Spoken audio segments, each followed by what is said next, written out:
Good afternoon, everyone. My name is Sandi Jacobs. I am a principal with EducationCounsel, and pleased that you could join us for this session on hidden funding cuts, how pension debt is exacerbating education finance inequities and the challenges from COVID-19. We have a great panel of folks here to talk about this issue that doesn't get enough attention on the policy front, but is really having a major impact on our school finance, our resource equity, and so many other impacts in education policy.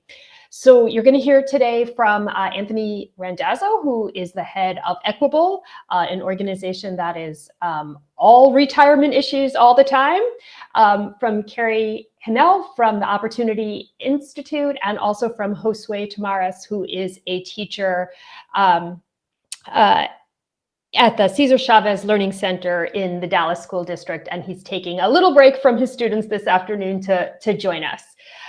So diving in, Anthony, please get us started. What do we know about the general trajectory of funding for teacher retirement systems across the country?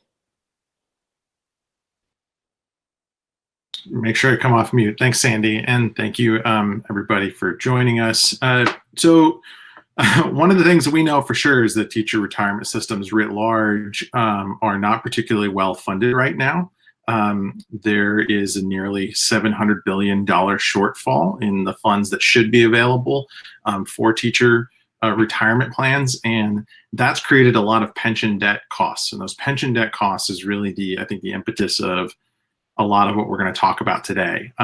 20 years ago, state retirement plans for public school employees were fairly well funded, but they were predicated on 20th century financial structures. They assumed 8% investment returns. They assumed that interest rates would always be high, and neither of which are the case today. And looking towards what we could expect for the rest of the 21st century, there's a real serious need to change some of the financial expectations of teacher retirement systems. So what happened over the last 20 years, effectively, as investment returns underperformed, states didn't always make their required contributions. States wound up with less investment returns than they thought they were going to need to, which means they need to backfill, come up with that money from somewhere else. Sometimes that's even come from educators' own pockets. And then the financial crisis hit in 2008, 2009. So that just made things a lot worse. And today we have this sort of $700 billion shortfall. This is kind of one of the ways to think about that problem. We think about it in terms of these things called funded ratios. So it's just, you want to be 100% funded. This is what, if you look at the country as a whole, this is what's kind of happened. We have this all the way back at the beginning of the century, 95% funded retirement plans, pretty close to where we want to be. This sort of like drop here is the Great Recession, and then we kind of just sort of flatlined in terms of these funded ratios. And during this period of time, we've just seen the debt for these retirement systems kind of go up and up and up, and that is creating some significant problems. And so, what do we know about how this impacts education funding? Yeah, so I think one of the things that's like pretty clear is that school districts are having to pay a lot more for the same benefits that teachers were otherwise getting. That's taking more and more money out of state education budgets. It's taking more and more money out of school district funds.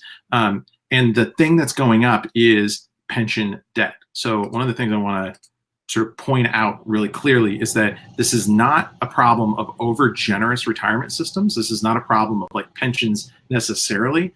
Problem is this pension debt problem, the $700 billion for teacher retirement systems. This chart here shows the growth in contributions from employers, so something like a school district or an individual school, as a percentage of the payroll of that district or of that school. And it was just under 9% of payroll 20 years ago, And as of this most recently ended fiscal year, it was about 28% of payroll.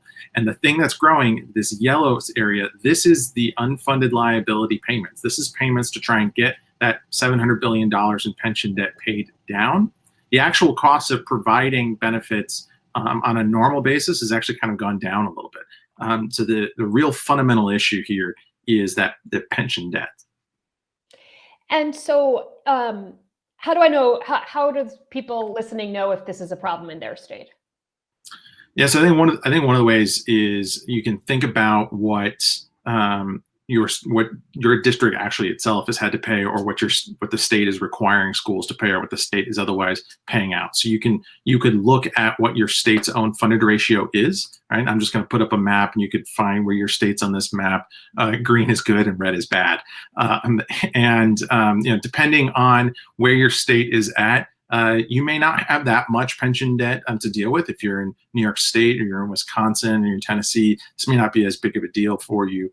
If you're even in a moderately bad spot like Texas, Texas has $50 billion shortfall in its retirement system. That's caused the state to have to increase payments from teachers, from school districts, from the state itself.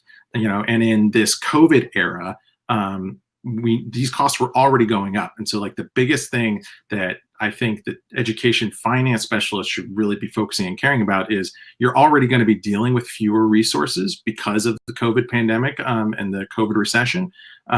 These costs are going to keep going. And so now you have these two added pressures sort of squeezing at education finance dollars. Yeah, so what do we know, right? How do we think retirement systems are going to feel the impact of the pandemic in general and the recession that's resulted from it? So retirement systems are going to have less money coming in because they're going to get lower investment returns. And then they're going to be turning around and asking the state for more money.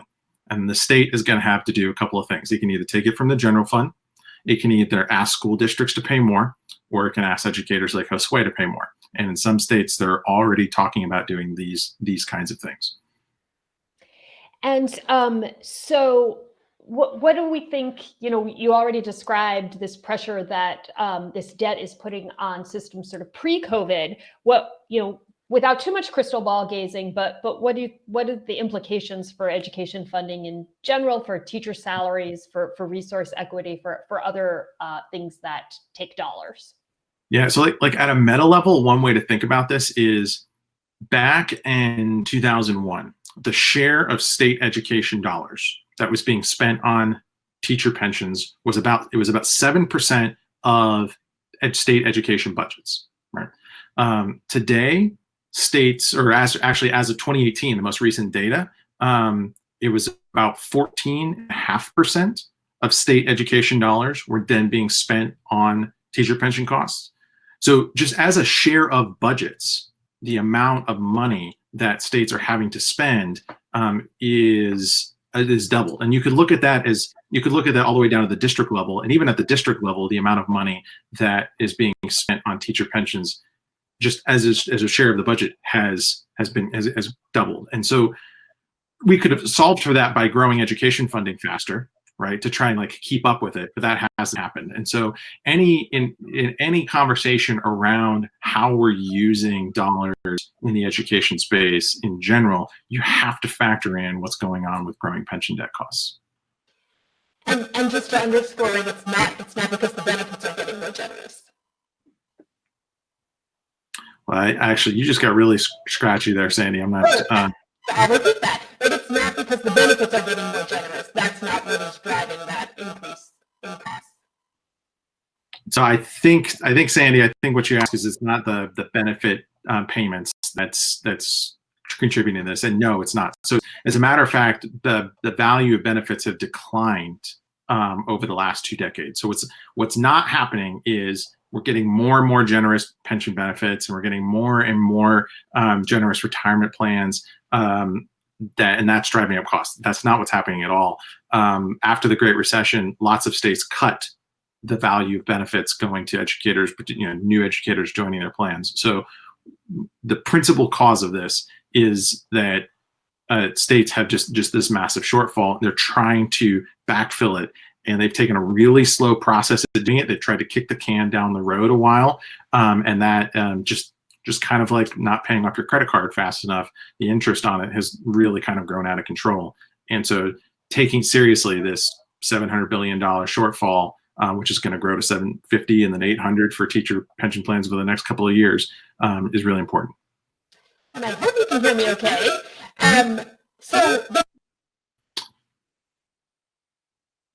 Oh boy. I'm not sure if somebody, like Carol, if you're able to help us with some of the scratchy noise at all. That's kind of coming through here. Better? Doesn't seem to be. Maybe now? Well, can you hear me? We can kind of hear you, Sandy, but I'm going to ask you a question about what policymakers can do while I try to switch out my microphone. How about that? Yeah, it might be your microphone.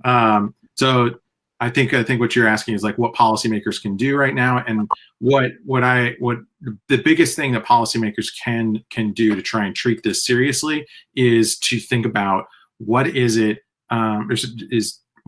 that's your state specifically is facing. So what is the actual unfunded liability for your state? What are the actual costs for your state? Where are the dollars coming from? Are they getting taken out of districts where districts have no control over those growing costs, and there's no dollars coming in to backfill, and districts are paying really high unfunded liability payments and that need to actually come out of the general fund?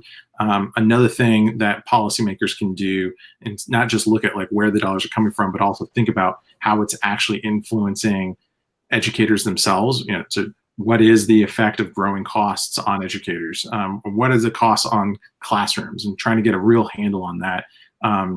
Carrie has done a lot of really key research into trying to get a clear handle on that.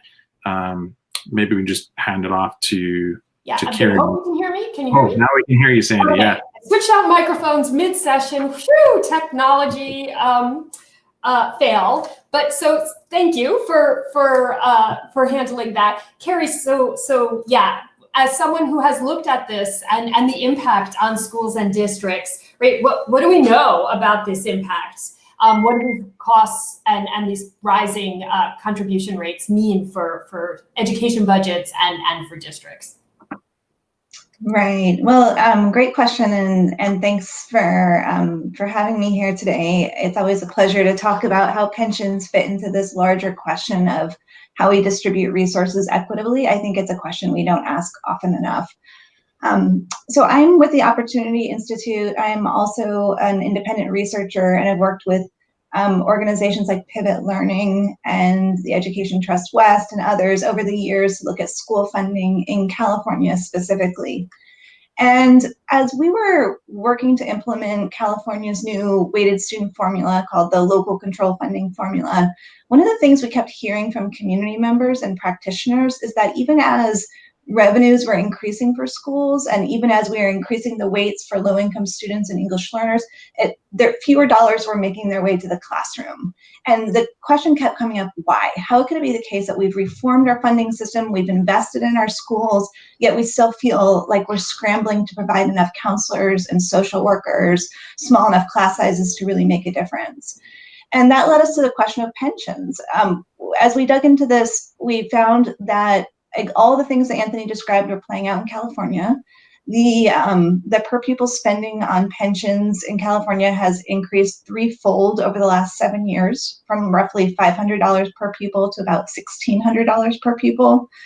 And the contribution rates have increased for both the employer and the teacher. So teachers have less that they're bringing home, and also the school district is having to peel more off the top before they can invest in current programming.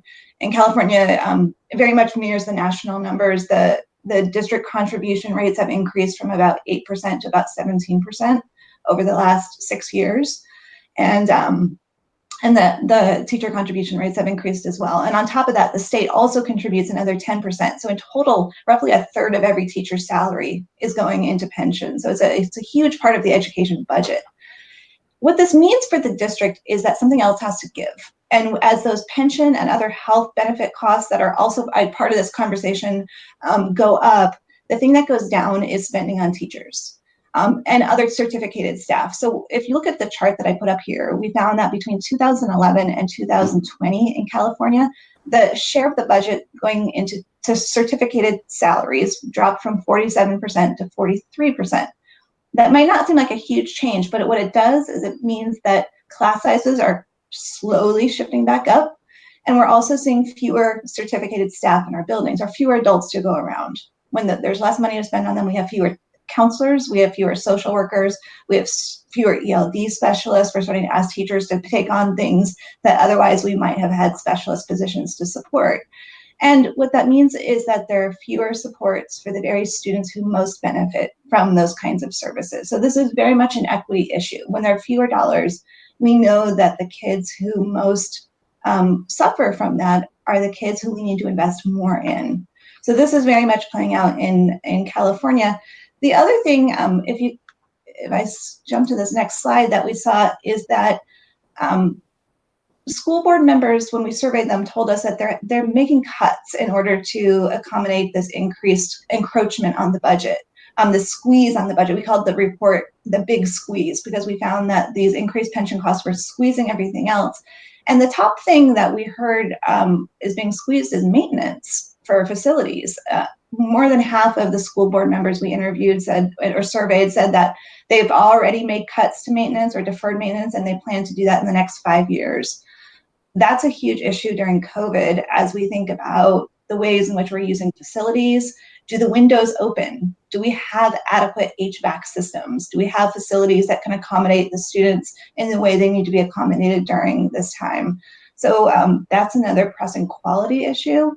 But we also heard that school districts are making other choices that arguably impact equity. They're increasing class sizes. They're starting to cut music and art, garden, PE, those kinds of programs, athletics. And some are also starting to delay the purchase of new instructional materials. So they might push off another year adoption of those materials for next generation science standards, or updating their Common Core math curriculum. And so those are all things that are making a real impact on kids in California schools. And I think very much this mirrors what's happening nationally. Yeah, I think that it might be surprising to people right? We don't think about pensions as an equity issue. It's part of every teacher's sort of compensation. Is there, when we think about the equity implications of this, is there more that you want to make sure people are aware of? Well, the other thing that I've been digging into is this point that Anthony made, that 14% of education spending is into pensions. And I think it's worth asking how that money is allocated, who's benefiting from that, and is it aligned with the values that we have as voters, as policymakers, as parents, as educators. And what we have found in California, and other research has confirmed this in other states, is that wealthier communities are actually benefiting more from state pension aid than lower wealth communities. And that's because when the state contributes as a function, up to a pension, they're contributing a percentage of salary. And so districts that can pay higher salaries, or that have more experienced teachers who therefore have higher salaries, tend to draw down more of that state pension aid. Now, on the surface, that makes sense. If your salary is higher as a percentage, your contribution rate would be higher. But that also means that we're putting a lot more of our state budget right back into those wealthier communities that can fundraise locally to increase salaries, who can attract those teachers through working conditions or other kinds of things that they're able to offer. And so you see here, just for example, 2 districts in California that share a border. They're right next door. Redwood City is higher free reduced lunch than Menlo Park. Menlo Park sits right next to Stanford University. There's a huge difference in the per pupil spending between those 2 communities, about $4,000 per pupil, because Menlo Park has all these additional local taxes and local contributions. And so they can offer very high teacher salaries, over $100,000 on average. And the state chips in the pension, on top of that. And that means that Menlo Park is able to draw down more of the state budget than Redwood City. So, this is a tough one to untangle, because one could argue that every teacher, regardless of their salary level, deserves to have a certain level of pension. But at the same time, because this is such a huge part of our spending, we really need to look at pension aid in the same way we look at other programs that benefit students and ask, how can we make sure we're investing the most where the needs are the greatest? So given the incredible impact that the spending on pension has on district budgets, it's kind of surprising that we don't hear more district voices asking for policy attention, right, and asking for solutions on this. Why do you think that is, and is there anything we can do about it? Well, I think there are a lot of reasons for this. I think one is that historically, the conversation about pensions has felt like an attack on pensions, and therefore as an attack on teachers. It's been a scary conversation.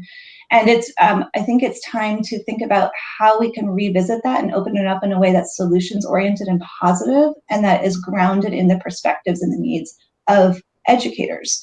I think the other reason that it's been difficult is because the very advocates who work on issues of equity, the civil rights advocates, the education equity advocates, have, for very good reasons, long been allied with labor. There is a civil rights kind of legacy to the labor movement, and so when you ask civil rights advocates to come to the table and talk about pensions from the perspective of equity, it's very difficult to do that for the first reason I mentioned, that it feels like an attack. So I think we need a third way to have this conversation. How do we build good retirement security and good benefits for teachers, good compensation packages in ways that are sustainable? Anthony showed us that what we have is not sustainable, but at the same time, the solution is not to take it away. We need to have a win-win solution here that makes it possible to invest in both students and teachers at the same time. And I don't think we've figured out yet how to have that conversation. And then I think the third and final thing I'll say is that the conversation around pensions has often felt very technical. It quickly goes into the space of actuarial assumptions, and I, for one, as somebody who's not a pension expert, but feel very comfortable in the kind of school finance space, have recognized that people quickly tune out when you start to talk about rates of return and those kinds of things, and feel like they're not equipped to engage in the conversation. So I think we need to broaden the tent, make the conversation less technical, more solutions oriented and positive, and recognize that multiple voices with different things to add to the conversation can help us get someplace that's going to work for teachers and also work for students. So that seems like a perfect segue to hear from a teacher.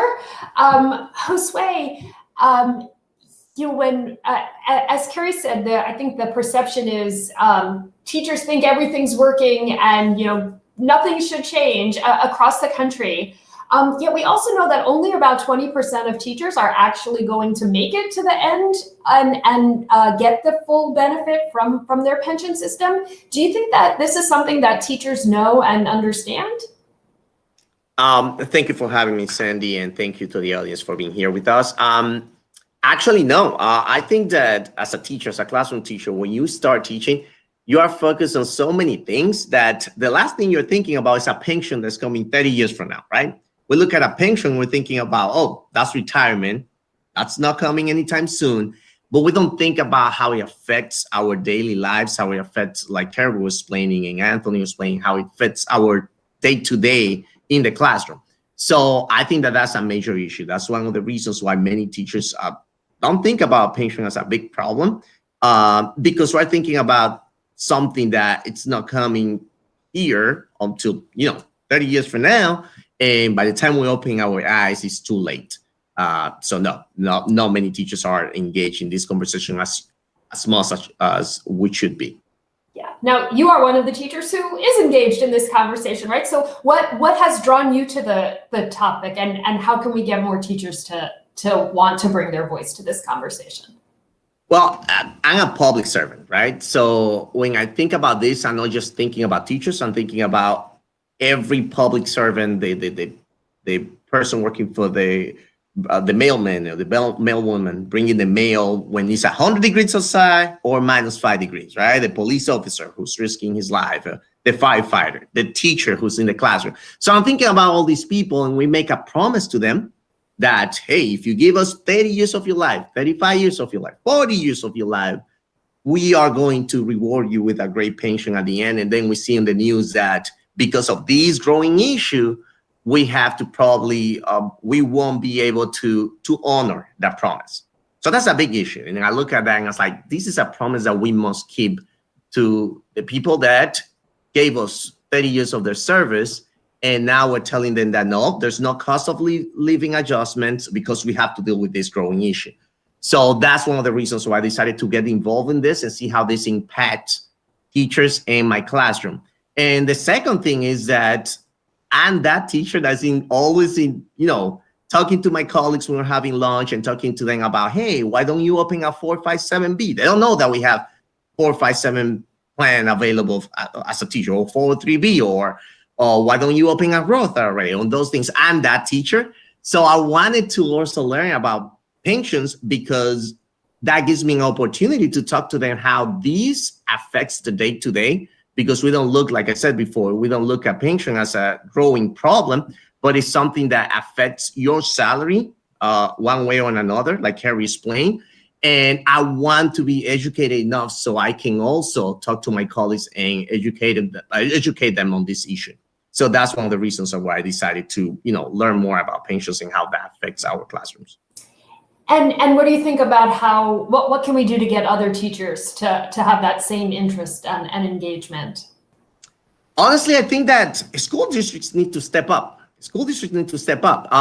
When I remember when I got here 9 years ago, when I was doing my, my new teachers orientation for 1-2 weeks, we talk about everything. We fill up our W4 forms. We set up our direct deposits. We talk about all kinds of things, but we never talk about pensions. We never talk about the plans that were available to educators, like 457B or 403B. We didn't talk about that. So as a district, I think that maybe, I don't know, maybe they are scared to talk to teachers about this growing problem because they fear that teachers are going to leave the classroom. But we need to address this head on, right? We need to invite people, like when we have a staff development for 30 minutes, for 1 hour, sometimes they invite people to come and talk to us about pensions. But these people are here to sell us an annuity, like they did in my first year as a teacher. An annuity that is capped at a 5%. A young teacher like me is capped at a 5%. Doesn't matter what happens. And then you have high fees. So those are the people that are invited to our schools by the district. When we can invite people like Anthony, we can invite people like Carrie, who will tell us the truth. Hey guys, this is why this is important. For example, in a real example for everybody in the audience in here, if I'm a 25 years old teacher starting here in Texas, chances are that by the time I'm 35 years old, I'm out of the classroom. Actually, about 60% of our teachers leave the classroom before 10 years of service. Well, if you work for 9 years, we have a multiplier, and I'm not going to go into details, but we have that will replace 20% of your 5-year salary. So let's say that you have $60,000 in those your five highest salaries were $60,000. 20% of that will be $12,000. That's gonna be your pension, and that's gonna be your pension. But remember, you're 35 years old, so that's gonna be your pension 35 years from now. 30 years from now, your pension is gonna be $1,000 a month. Good luck with that. So we need people like Anthony, like Carrie, to talk to us and say, hey, if we don't address this, this is what we're facing. This is a real issue. And I think that districts and labor unions need to step up because it is a real problem. It is affecting people's lives. And at the end of the day, we have to address this issue one way or another. So I think that it has to be, we have to work together. Labor unions, school districts, policymakers need to work together to address these issues because it's one way or another, we'll have to face it. And so when, like in Texas, right, contribution rates have been going up, takes a bigger bite out of your paycheck. Do you think teachers understand that that is actually going to backfill these shortfalls and pay this pension debt, or do you think they think there's an additional benefit?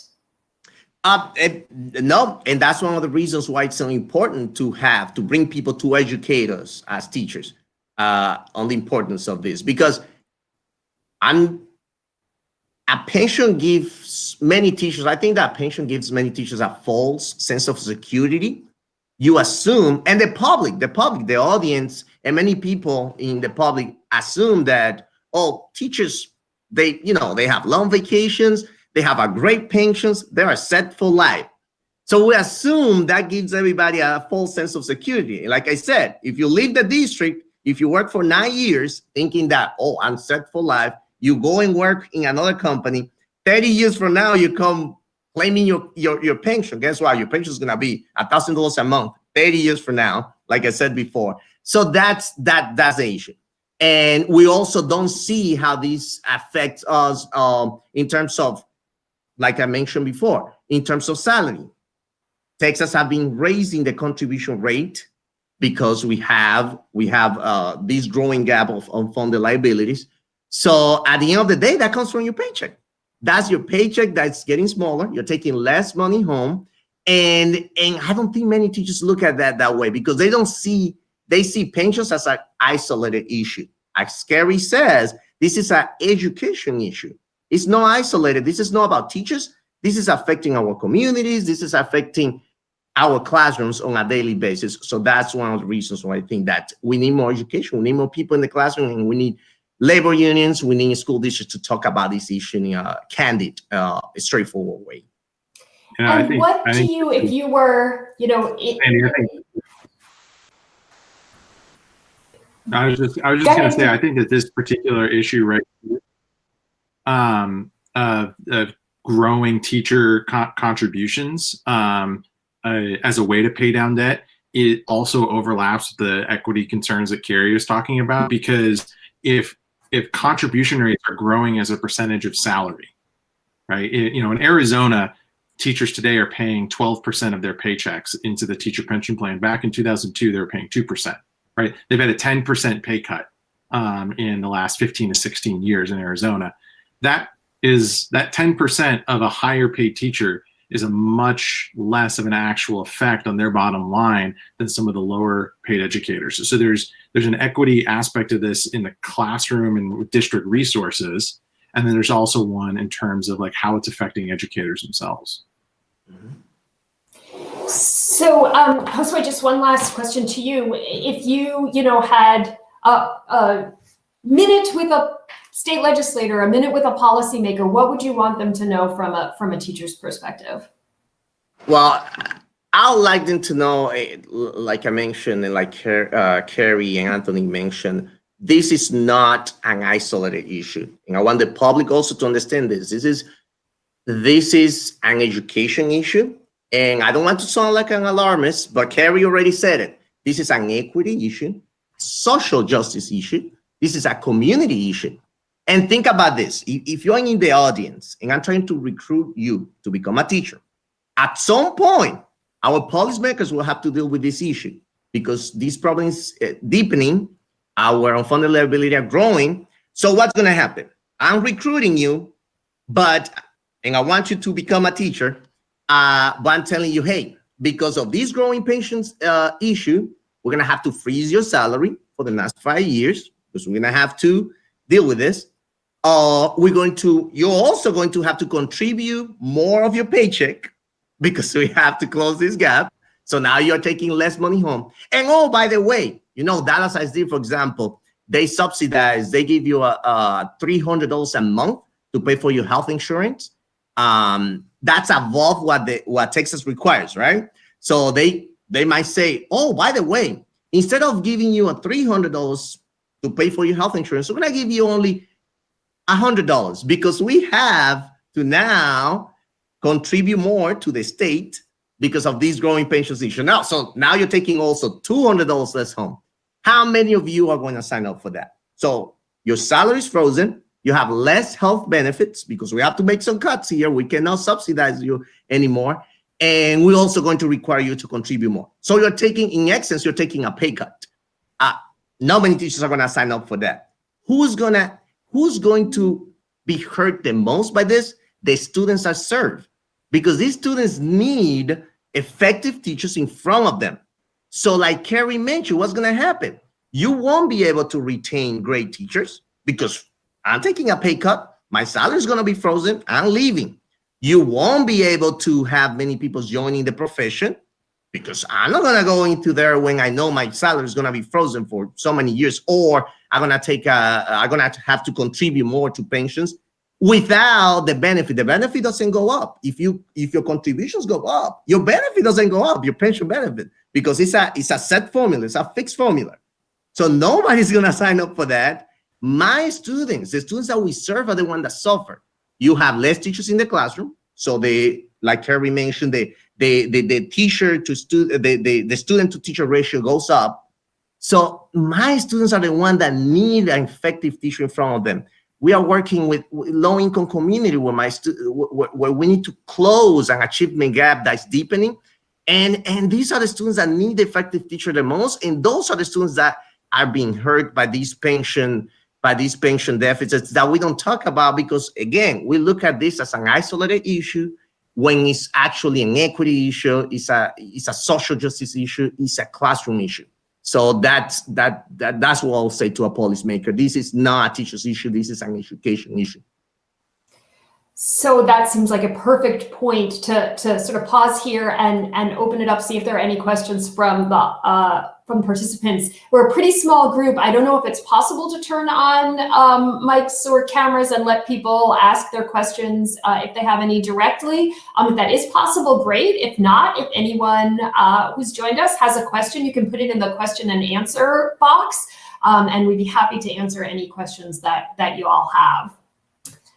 While folks are thinking that, I wonder, Anthony, if you could speak a minute more, right, we've shared a lot of bad news. We've sort of talked around the margins of, like, there are solutions out there, but is there more you can say without getting too deep in the weeds about, like, what are the solutions? Yeah, well, so one of the things that was on the map that I put up earlier is that there actually are states that are not completely in the red on this. There are some states that have been able to manage their retirement systems well. This points to the fact that it's not all bad, that actually it is possible to manage a retirement system well. It's just really hard, and it requires a lot of like technical flexibility. So one of the best funded states in the country is Wisconsin.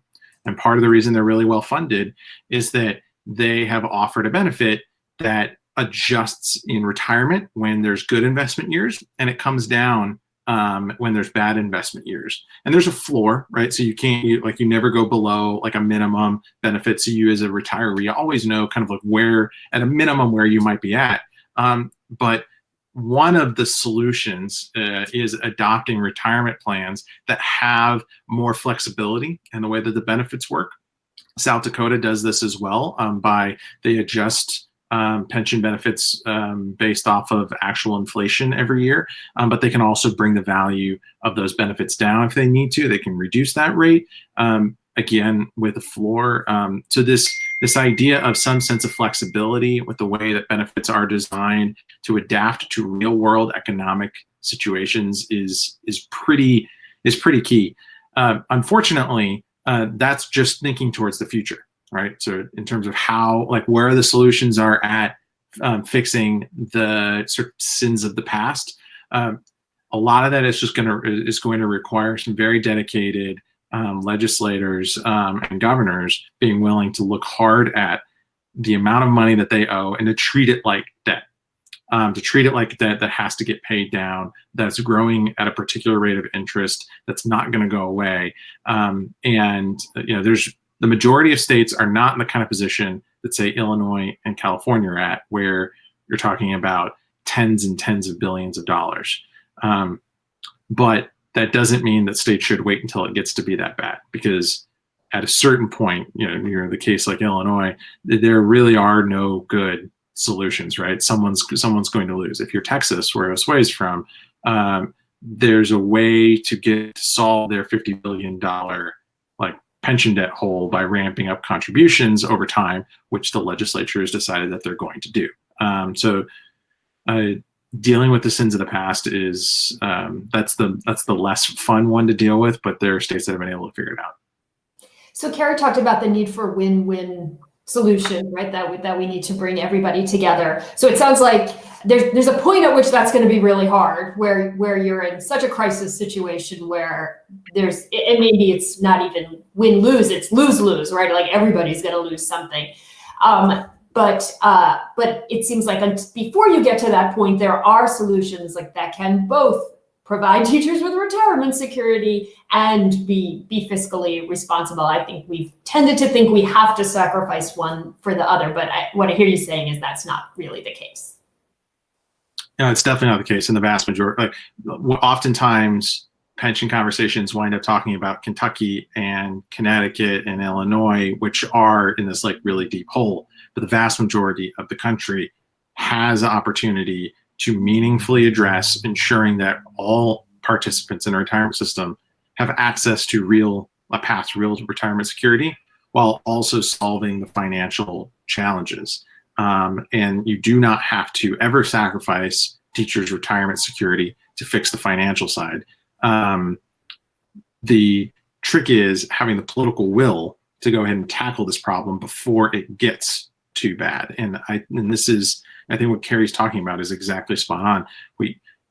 People have been talking about like myself for a while. There have been folks that were talking about this for multiple decades, and there's a lot of states that just still haven't dealt with it. And so clearly the way that it's been talked about in the past has not been enough, and we need better conversations and better understanding of the implications for legislators to really step forward and make the kinds of decisions and really start the processes, big, wide, collaborative processes necessary to get meaningful changes made.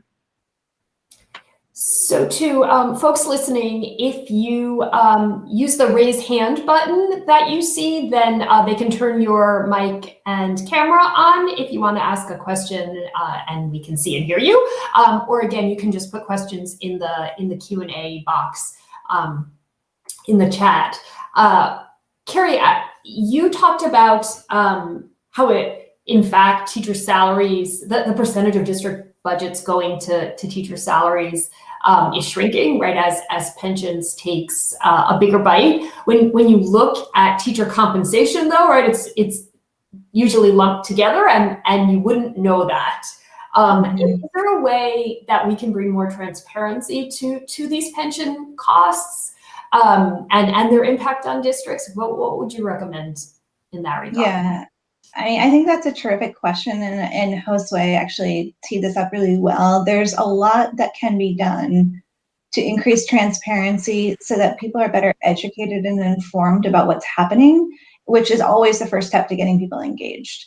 I think we could require that there be better transparency around the expenditures to show actually how the money is being spent and how much is going into pensions, but also disclosures to teachers to show how much of their salary is being contributed, both, on by their employer, by the state, and how much they're contributing, how much that's changed over time, and how long it will take for them to realize the full benefit of their own contributions before they're actually gaining from the investments. That kind of data, I think, will be important, not through some kind of statement that comes from your retirement fund in the mail and one of those thick pamphlets that you never actually look at, but rather in a way that's really accessible to teachers from somebody that they trust. I also think that we should think about educating school board members better about this, administrators, people who are going through other kinds of governance and administrative training programs, so that they understand that this is a big piece of the budget and something that they actually have to attend to. Most principals, for instance, don't learn about these kinds of things because they don't deal with them, right? This is part of what the district deals with or what the state deals with, not what they deal with. But the truth is that the principal controls the budget related to, related to their building, the services that they're providing to kids. And so understanding why the budget is what it is really important.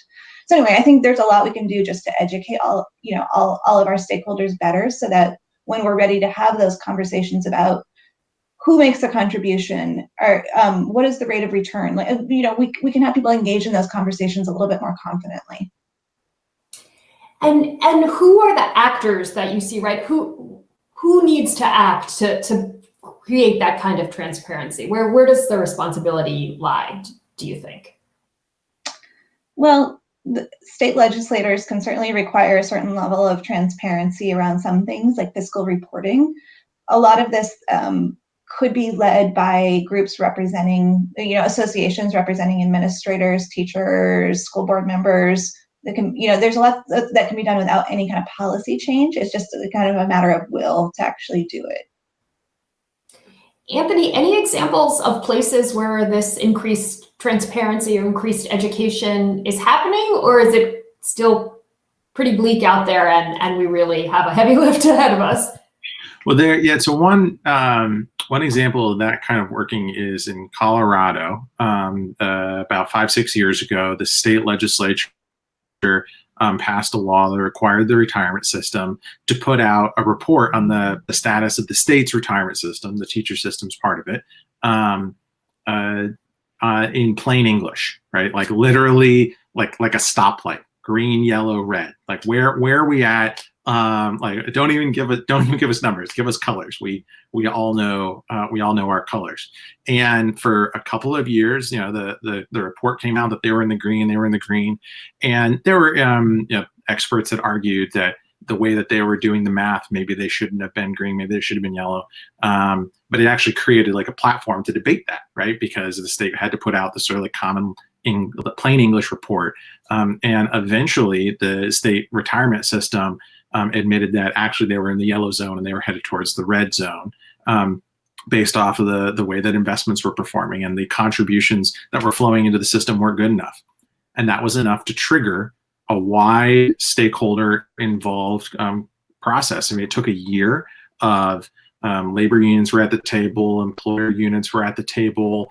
There were members from the state Senate, there were members from the state House, representatives from the governor's office. There were outside experts that were brought in, myself being one of them, to come in and provide sort of third-party analysis on exactly where the problems were at, what needed to be solved, what kinds of solutions could fix things. And that sort of like year-long discussion wound up translating into a couple of pieces of legislation that then went through this big, long legislative debate process, but on the other side came out with this big, comprehensive reform. And not everybody was happy with it, and that's usually a good sign that it's a good bill. If not, if lots of people are sort of like unhappy with where it landed, because there's a lot of compromises that were necessary to make sure that different stakeholders with different perspectives on what's the most important in the near term are feeling like their voices are being heard. And that incremental process is something that any state could mirror, could mimic. It really started with the transparency piece. And Josue, most teachers in Texas are not part of Social Security. Actually, about 1 million teachers across the country aren't part of Social Security. You talked about teachers getting a false sense of security from their pension system. Do you think that do you think most teachers in Texas understand that the pension, right, that they're not going to get Social Security benefits too, and that that really is their primary retirement vehicle, unless, as you also talked about, right, they make independent investments and set things up on their own? Like, do you think that's even something teachers are aware of? No. And actually learn about it because I've been studying about pensions, and many teachers don't have any idea until it's too late. I have heard from teachers near retirement that when they go to Austin, that's when they discover that they don't qualify for Social Security, and that's sad. It's a sad situation, and that's why I'm a big proponent of educating teachers, bringing people into our classrooms, into our schools, like Carrie was saying, to explain to us why this is so important and why you also have to set some money aside explain to us. Don't just bring salespeople here to sell us annuities, 403Bs, right? Bring people that actually are going to explain to you how you can save more money aside from the money you contribute to make sure that you have a secure retirement. And unfortunately, we're not doing that. And it's going to need our legislators, our school districts, our labor unions to step up to make it happen. So as the clock is winding down here, I just want to give you each a chance to share a final thought. Josue, let's start with you. Like, is there anything that you either didn't get a chance to say or that you really want to underscore as people leave this session? Just thank the people in the audience for having us here, and thank you. And just remind everybody that this is not an issue that's just affecting teachers. This is affecting our students directly. This is affecting our communities. And when it affects our communities, it also affects our whole country. So think about pensions as a growing issue that is going to end up affecting students in the classroom, especially the students that need it the most. Thanks. Carrie, last thought? Well, we've talked a lot about how this is a social justice issue, and we've sort of hinted but haven't said directly that this is also an intergenerational issue. We have built systems that have worked for older white Americans, and we have created cracks in the system that are now serving a far more diverse set of students, and we're trying to recruit a far more diverse set of teachers into the profession as well. Yet we are offering those people less. It takes longer to earn benefits. The benefits are less good than they used to be, and you're paying more out of your salary into them. I think we need to revisit our values and our priorities and ask whether we're really creating a social contract that works for kids and teachers today, and whether this is really the system we want. I think it's also worth asking who's defending the current system that we have, and whether those are people who really think that the system is going to work for the next generation, or whether it's working for them. And so those are hard conversations, and they're political, but those are the kinds of things that we need to be asking. I've been thinking about whether we should think about this as like a new deal for teachers. Like, how do we really invest in the next generation of students and teachers by thinking about what kind of compensation works for them? Portability. We know people are more mobile than ever before. Thinking about things like financial aid. I mean, the kinds of financial burden that young people have today is not about when am I going to retire and how much will I have, but rather how do I pay off this huge student loan debt that I have, and how do I buy my first house? Like, how do we address those kinds of financial concerns while also supporting teachers so they can teach the kids who are going to be, building this country going forward? So I think we need to really look at those values and ask whether we can reshape teaching so that it really serves our students and our social justice priorities as a country. And Anthony, a last thought from you. Well, just thank you for moderating this session, Sandy, and just echo what Josue and Carrie have been talking about. There's these different pockets of this issue. Some of this is about resources at a district level. Some of this is about how it affects educators. At the end of the day, it all affects kids in the classroom. And this is affecting kids in the classroom today, and it's affecting educators today. This is not an issue of, will we have enough money in our pension systems 30 to 50 to 100 years from now to be able to pay out benefits? In most states, the answer is yes, you will. And it doesn't matter, because the pension debt requirements that are drawing money out of state budgets and out of school districts' budgets today are having a near-term real-world effect. That effect has a lot of different effects, and we've been talking about them. Critically, though, the equity effects have to be understood and have to be factored in to every education finance conversation. A lot of these issues are very state-specific, so that's why we've set up a webpage. If anybody that's listening to this now or later has questions about your state, you can visit equable.org/ExcelinEd, or you can use your phone. You can scan the QR code, go to the same site, drop us a line, send us your email, let us know where you're from. We'll send you very specific information about your state. We exist to try and help all stakeholders try to solve these problems. Well, thank you. Thanks to Carrie and Anthony and Josue. Thanks to all of you who joined us. And as all the panelists said, happy to follow up with anyone, and including folks who might be watching this as a recording. So thanks to everyone, and enjoy the rest of the conference.